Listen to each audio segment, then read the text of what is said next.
बहू और बेटी एक समान। माँ, मैं बहुत थक गई हूँ घर संभालते संभालते। यहाँ मेरी थकान किसी को नज़र नहीं आती। कुछ दिन आराम करना चाहती हूँ। सोच रही हूँ कुछ दिन के लिए अपने मायके आ जाऊँ। आते हुए अपने बच्चे को भी साथ ले आऊँगी। वे वहीं के स्कूल में चली जाएंगे।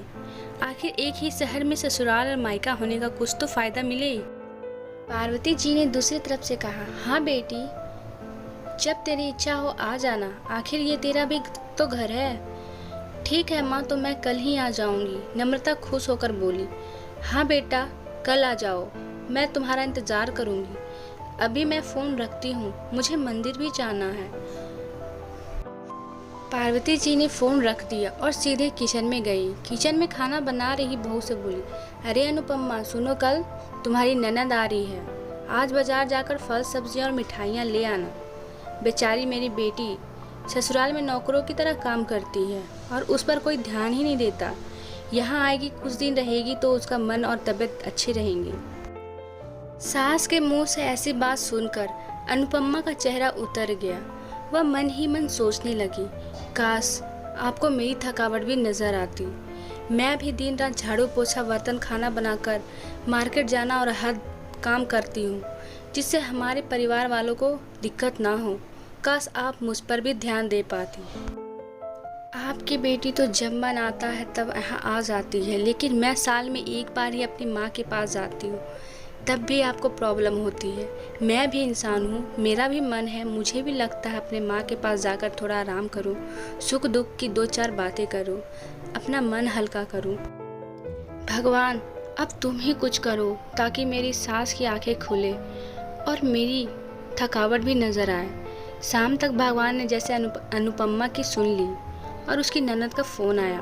ननद ने अपनी माँ से कहा कि उनकी सास ने उसे मायके आने से मना कर दिया है, इसलिए इस बार वो नहीं आ सकती। पार्वती जी बोली, ऐसे कैसे मना कर दिया? पहले तो कभी वह तुम्हें आने के लिए नहीं रोकती थी, इस बार भला क्या हो गया? लाओ मेरी बात कराओ, उनको मैं समझाती हूँ। नम्रता ने फ़ोन अपनी सास के पास दिया। पार्वती जी ने कहा, नमस्कार समधन जी, आपसे कुछ कहना था। समधन जी ने कहा, कहिए। दरअसल कल त्योहार है, इसलिए अपने मायके आना चाहती है। अगर आप उसे भेज दे तो अच्छा रहेगा। नम्रता की सास ने कहा, देखिए समधन जी, आपकी बेटी मायके जा रहे, इस बात के लिए हमने उसे कभी नहीं रोका और इस बात से हमें कोई प्रॉब्लम भी नहीं है। कुछ दिनों पहले मैं अपने रिश्तेदार के शादी में गई थी। वहाँ आपकी बहू अनुपमा की माता जी से मिलने का मौका मिला। उनसे गपशप के दौरान उनकी बातों से पता चला कि अनुपमा को साल में एक ही बार अपने मायके जाने को मिलता है और वह भी बहुत कम समय के लिए। मुझे लगता है आपको पहले अनुपमा को अपने मायके भेज देना चाहिए और वह जब तक मायके होकर आ जाएगी तो मैं नम्रता को आपके पास भेज दूंगी।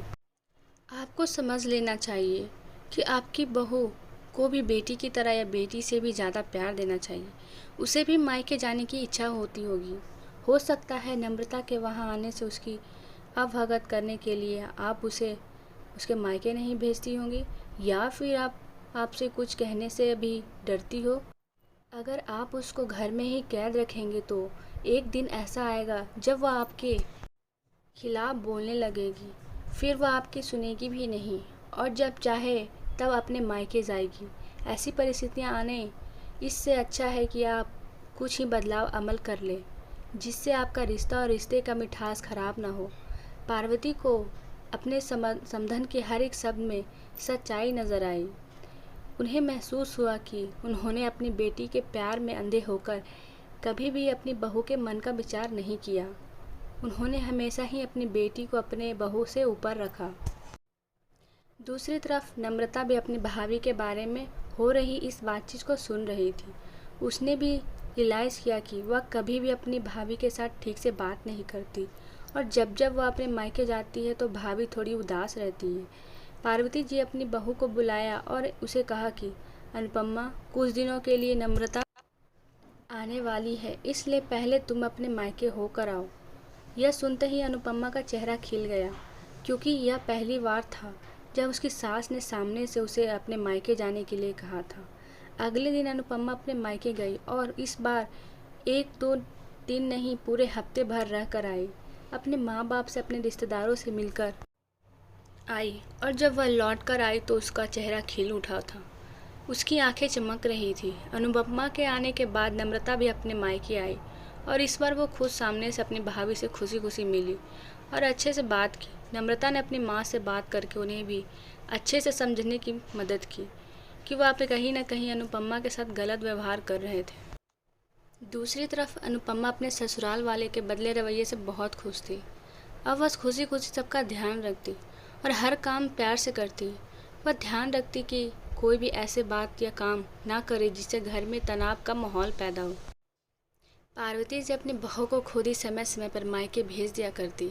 एक छोटे से बदलाव ने सास बहू और भाभी ननद के बीच की कड़वाहट को दूर कर दिया और रिश्ते को और भी ज़्यादा मीठा और मजबूत कर दिया।